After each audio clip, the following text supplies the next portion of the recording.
दा गथ' सासेखौ बेमार आजार नायनोबो फैसाबो थाखाबो गैला हा हुआबोथ' मालायनि हायावसो थानाय जादों हायाबो गैया दा बेनि थाखायनो एसे सहायखौ लुगैदोंमोन।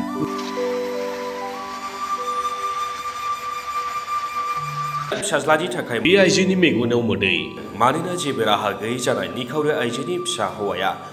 गोबाव समनिफ्रायनो बेरामाव गोग्लैनानै दङ। धेमाजि जिल्ला सानजारि नोगोर सिमेन्ट-सापरि ओनसोलनि दलंगुरि गामिनि अरुण ब्रह्म आरो प्रियंका ब्रह्मनि फिसाज्ला थुनलाइ ब्रह्मआ गोबाव समनिफ्रायनो किडनिनि बेरामाव गोग्लैनानै दङ। दुखुथिया बिमा-बिफा अरुण ब्रह्म आरो प्रियंका ब्रह्मआ फिसाज्ला थुनलाइ ब्रह्मखौ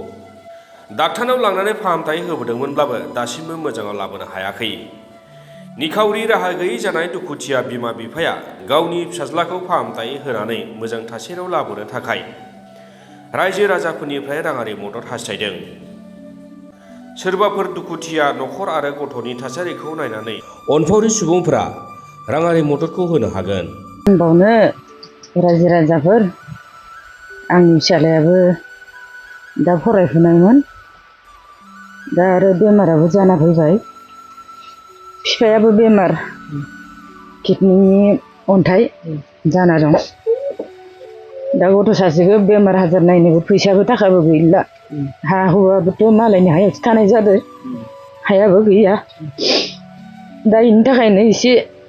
सहायखौ लुगैदोंमोन रायजो-राजानिफ्राय बेखौनो आंबो मा बुंबावनो दा साननोनो सानख'नो हायाखै माने दा हौवायाबो दा फारसेखै जेबो मावनो हाला उफायानो गैला माने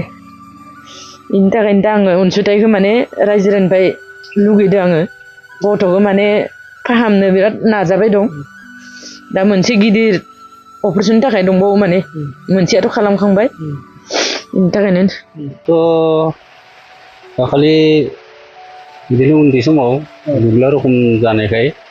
बिदिनो बुरैफोरा एसे जारि गैयै खालामदोंमोन आरो बेयाव गोदोनाबो थाबाय थायै दा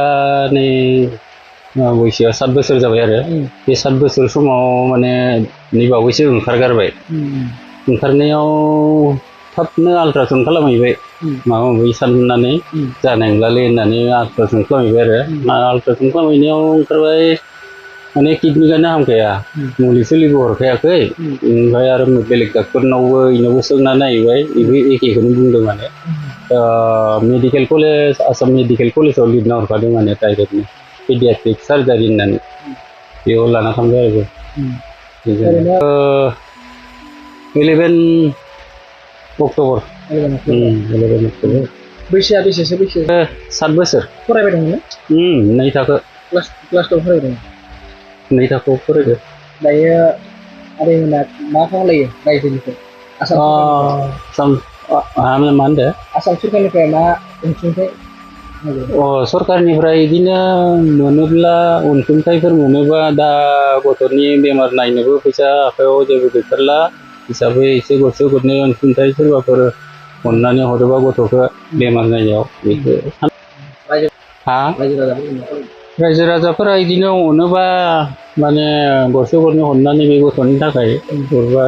फोथांनो हागोन बायदि साननानै माने हरोबा मोजां मोनगौमोन आरो बिदि आरो दा न'खरावबो गैथारा बे हिसाबै दा बेखौ अपारेशन खालामनो बेसेबां रांनि गोनांथि जागोन गोनांथियाथ' दाखालि 11 तारिखआव थांनायाव 11 तारिखआव थांबाय बेनिफ्राय 29 तारिखआव डिसचार्ज खालामना हरदो जेनेबा बिदिनो पाइप सोनानै ओमफ्राय खालामना हरनायाव बिदिनो 25-26 हाजारसो फैसा जोबखाबाय आरो दा थांनायावथ' बेखौ लांनायावथ' आरोबाव एखेनि एसे बारासो जागोन दा माने माबादो ओरैनो पाइप सोनानैल' माने माबाखौ उदैनि दै गाज्रिखौ बरनग्रोदो गामिया मा गामि नोंसोरना जोंना इयो दलंगुरि धेमाजियानो डिस्ट्रिक्टआ थानाया इयो सिमिनानो सिमिन थाना